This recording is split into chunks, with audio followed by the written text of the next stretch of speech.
Sí, mira, este trabajo yo lo hice en 2013. En ese momento comenzaron a aparecer las denuncias de corrupción contra el gobierno kirchnerista, en ese momento de Cristina Fernández, desde el programa de la Nata, fundamentalmente, si te acordás, Periodismo para Todos, los domingos a la noche, en el horario central, lanzaban una vez por semana prácticamente, con gran impacto mediático y social, denuncias de corrupción contra el gobierno de Cristina Fernández. A mí me interesó el tema, digamos, a partir de ese momento, primero ante una evidencia de que el tema de la corrupción siempre parecía estar en agenda, ¿no? Si uno recuerda, por ejemplo, se va el 2011, la campaña presidencial de 2011, en ese momento el tema de la corrupción había aparecido fuertemente con el tema de las viviendas de Jock Lender y que involucraban, digamos, a las madres de Plaza de Mayo también, por lo menos en el plano de las denuncias. Es decir, en el 2007 también uno puede encontrar, por ejemplo, las denuncias por las valijas de Anthony Wilson, el venezolano, digamos, que traía dinero a la Argentina. Digamos, recurrentemente siempre se encontraba el tema de la corrupción en agenda pública. Entonces, el primer elemento a investigar, que me parecía interesante, era preguntarse desde cuándo era así, si siempre había sido así, o si en algún momento particular había surgido el tema de la corrupción dentro de la agenda pública argentina. ¿Y encontraste el hilo más atrás? Sí, más atrás, pero no mucho más atrás. El primer resultado de la investigación me parece muy interesante. El tema de la corrupción entra en la agenda pública hacia fines de la década del 80, principios de la década del 90. De manera coincidente, desde los medios de comunicación, los analistas, politólogos, por ejemplo, no solamente locales, sino también internacionales, ONGs, en ese momento, por ejemplo, en el 89, se crea Poder Ciudadano, que es una organización no gubernamental dedicada al tema. También desde organismos internacionales, por ejemplo el Banco Mundial, se preocupa mucho por el tema de la corrupción a partir de ese momento. Y curiosamente, que esto me parece también muy revelador, el gobierno de Carlos Menem, sobre todo en el principio de su mandato, se preocupa mucho por el tema de la corrupción. Curiosamente, Martín, del gobierno que supuestamente menos corrupto fue, que fue el de Alfonsín. Exacto, sí, y sobre todo es muy curioso digamos, uno después ve el recorrido de la gestión Menem y está plagada de casos de corrupción. Ahora, ¿por qué, digamos, uno repasa, por ejemplo, los discursos de Menem, sobre todo al principio de su gestión, y el problema de la corrupción aparece en primer plano? Menem constantemente critica, cuestiona el tema. Y ahí, digamos, hay otro resultado de mi investigación. Yo lo que vinculo el tema de la corrupción en el menemismo, ¿por qué lo pone tanto en agenda? En la necesidad de encontrar fundamentos para las reformas pro mercado que él quería implementar. Similares a las que vemos hoy. Sí, similares de carácter general. Digamos, es otro contexto, por supuesto, pero en ese momento Menem recurría permanentemente, por ejemplo, a la corrupción para enfatizar en la necesidad de privatizar las empresas públicas. Es decir, no había solamente un argumento económico en que había déficit, por ejemplo, déficit fiscal, sino que también el tema de la corrupción, de que estaba plagado de funcionarios corruptos en las empresas públicas, era un elemento que daba legitimidad de cara a la sociedad para realizar las privatizaciones. Claro, se entiende que la corrupción es pura y exclusivamente un mal estatal. Claro, por lo menos en ese momento así se lo veía. Y eso es muy interesante lo que decís vos, que también lo reflejo en mi estudio. Ya en ese momento, digamos, la corrupción, todos los cañones de la corrupción estaban apuntados a la corrupción pública, no a la corrupción privada, y sobre todo siempre queda solapado, digamos, en un caso de corrupción, un funcionario que recibe una coima, necesariamente tiene que haber una contraparte privada.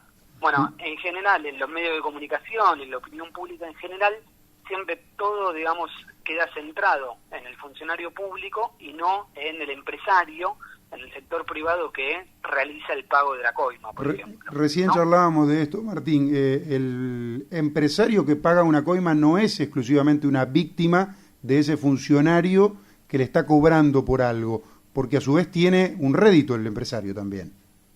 Totalmente.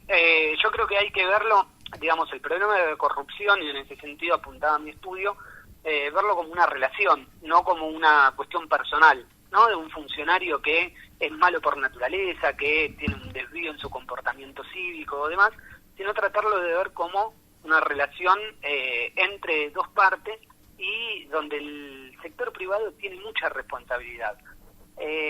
Yo creo que, digamos, eso también lo trato de reflejar en mi trabajo, de que el problema de la corrupción enfocado solamente en el funcionario público, solamente en el Estado, en el sector público y no en el sector privado, responde más bien a una motivación ideológica. Creo que está conectado de alguna manera con el neoliberalismo, ¿no? Es decir, los que pregonan reformas de mercado, los que apoyan las ideas neoliberales, tratan de buscar en la corrupción un elemento de crítica hacia cualquier tipo de intervención estatal. Es la forma de deslegitimar cualquier tipo de intervención estatal que encuentran a partir de la corrupción. O sea, se supone, Martín, que habiendo menos Estado, menos control, menos participación, va a haber menos corrupción. ¿Es así? Exacto, esa es la lectura que la mayoría de las veces se hace. Y a mí me parece que eso es interesante para discutir, por ejemplo, con el caso López, ¿no? A partir del caso López. A todos nos indignó el caso, obviamente, genera repudio, la investigación, digamos, tiene que ser llevada hasta las últimas consecuencias. Ahora, me parece que hay que trascender el plano de la indignación, porque si no vamos a avanzar muy poco.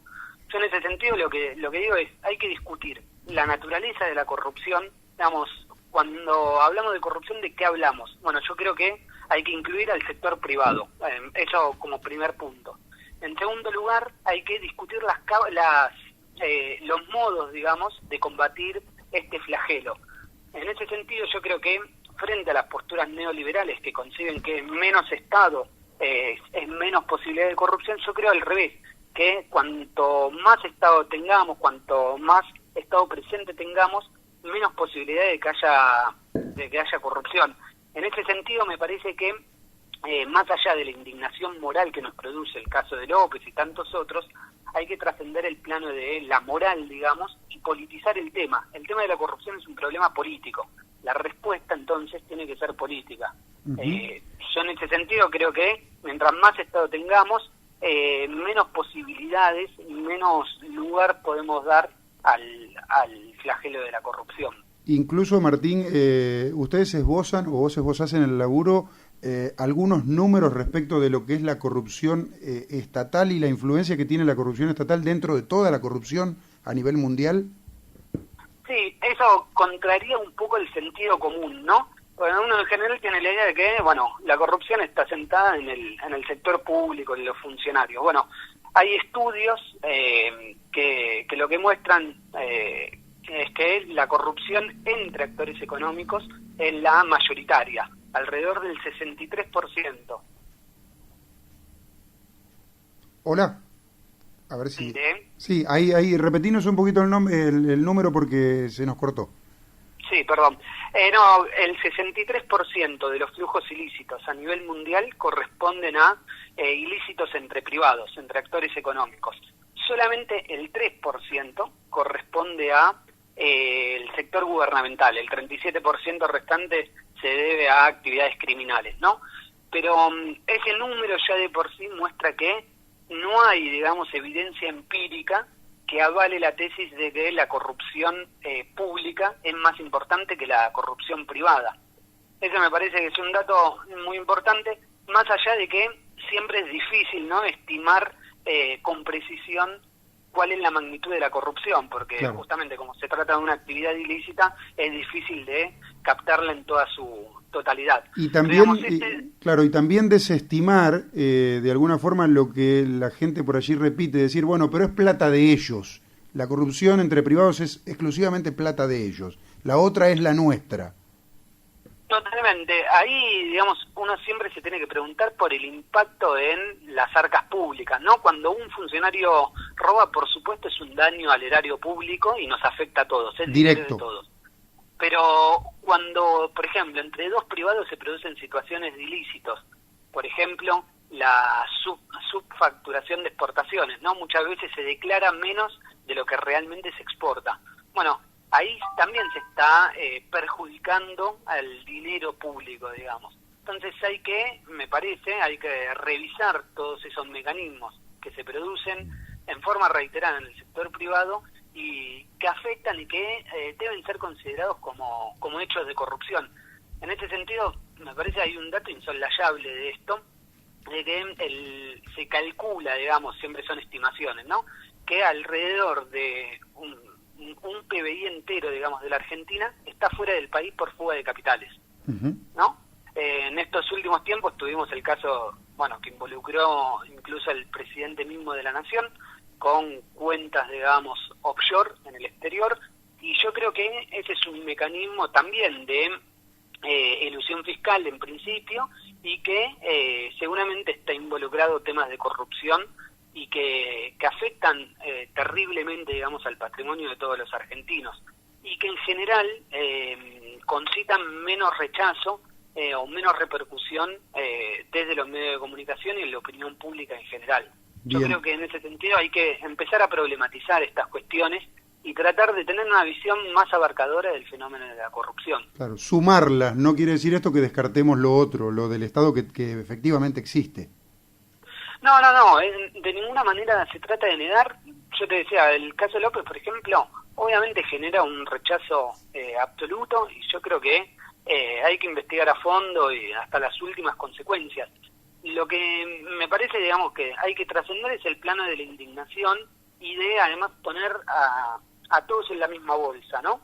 Digamos, esta idea de que los políticos son todos ladrones, de que son todos lo mismo, yo no creo que sea así, y creo que ese discurso, digamos, que se alimenta muchas veces de los medios de comunicación, de que los políticos son todos ladrones, digamos, alimenta mucho la antipolítica, y yo creo que en definitiva es un discurso que es funcional a que haya más corrupción, porque yo antes te decía, bueno, más Estado me parece que es una herramienta necesaria para luchar contra la corrupción. Yo creo que también más política es otra de las herramientas que debemos esbozar para luchar contra la corrupción.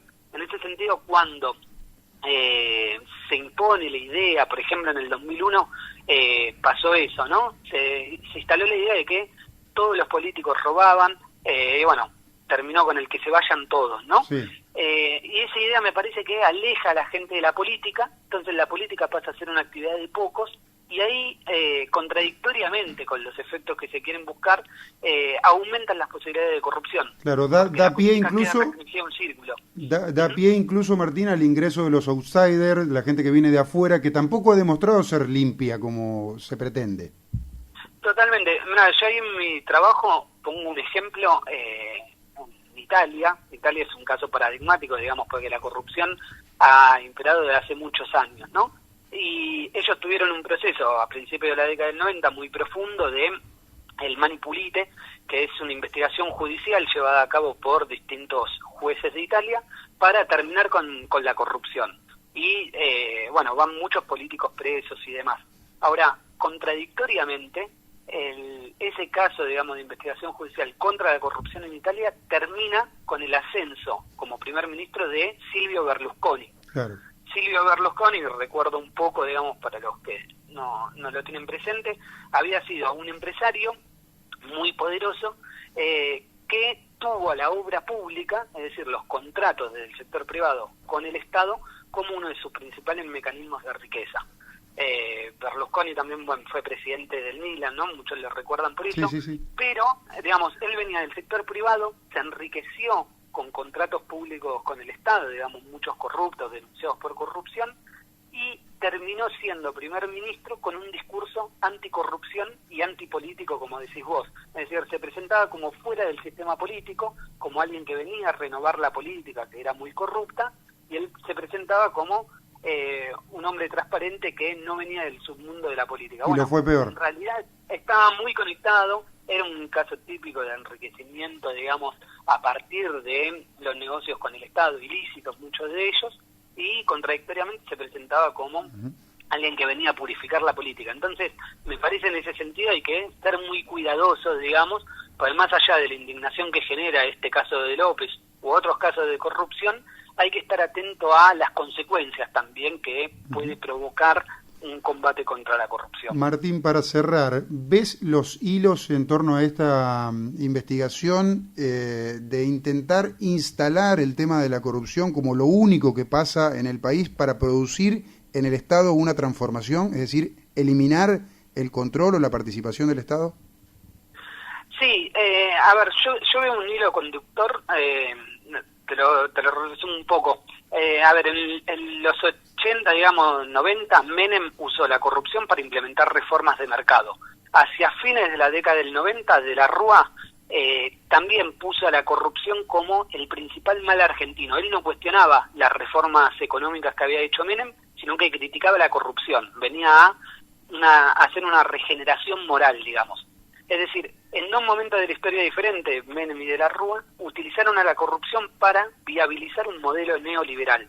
Yo creo que muchos años después, Macri, en el caso de Macri, él quiere, digamos, o su fuerza política quiere instalar el tema de la corrupción de la década menemista, de la década kirchnerista, para justificar medidas de corte neoliberal.